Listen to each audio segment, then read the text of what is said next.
Hi, everyone, and welcome to the latest episode of the podcast. If you didn't catch the previous episode, this may come as a surprise, but I'm taking the podcast in a different direction for the next few episodes, detailing the process of self publishing and self releasing my second book, Work Hard, Playlist Hard. In this episode, I'm going to share the process I did going direct with Amazon's Kindle Direct Publishing, also known as KDP for short, and previously it was known as Create Space. Now, if you want to dive straight in and take a look, you can go to kdp.amazon.com. For this next book, I went direct with a number of people. Barnes & Noble, Apple Books, I'll be covering them in other episodes, and I'm using Tableau, which is an independent publisher for the rest of the world and the paperback and hardcover editions. But what we're talking about today is going direct with Amazon for Kindle exclusively. Now, when you go direct with Amazon, there's a few benefits. One of them is that they pay monthly and directly to your bank account or whatever you choose. They handle all the refunds. You obviously can go in and make any changes or alterations to the book directly on Amazon. So perhaps you need to update the description, update the contributors, maybe even just a minor tweak on the artwork for some reason.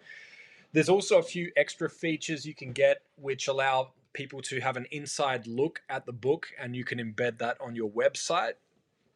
But firstly, I just wanted to mention the pricing because this I found very interesting. So, because you're going direct with Amazon, you're setting the pricing, and they're, of course, taking a cut, a royalty in the process. Now, if you set the pricing for your book at $9.99 US, or less, you get a 70% royalty, 70, and the remaining 30% goes to Amazon. So if you sell the book for $9.99, you're expecting to get roughly $7 in royalties, which is very nice.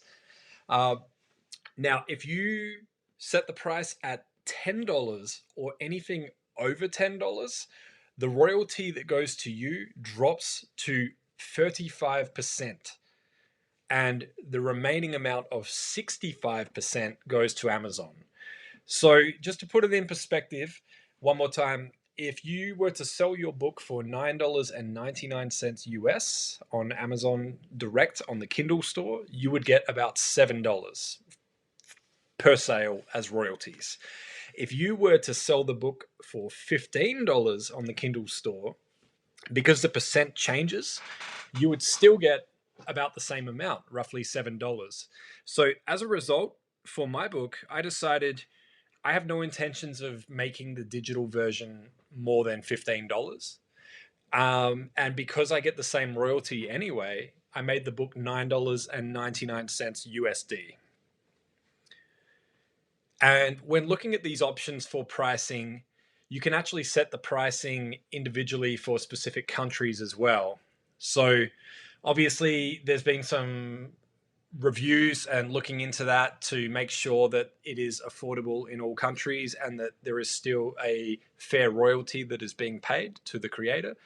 My goal with this book is to keep the book affordable as possible and eventually recoup all expenses related to the creation of the book. Now, obviously, time, I'm not putting a price on, but creating the artwork, which I'll get to in another episode, I outsourced to an incredible artist based out of Brisbane in Australia called Spectator Jones. And I'm not going to say how much I paid, but I definitely paid the asking price and then some because it's incredible. And I hope you get an opportunity to see that artwork. In addition, I have paid an editor as well. And then there is also a publicist that I'm looking to bring on board to help so that I don't just have to rely on posting on social media. So, another couple of things that I wanted to mention. I like to keep this podcast short. And if you're looking for more information about what I've just shared, I'm going to start posting blog posts as well. So make sure you follow me on social media to see those. And if you're enjoying this with me documenting the process of releasing the book and you're finding it helpful, please share it with someone else. And please feel free to reach out to me on social media. You can find me at Ask Mike Warner, AskMikewarner. Thank you so much for listening, and I look forward to seeing you in the next episode.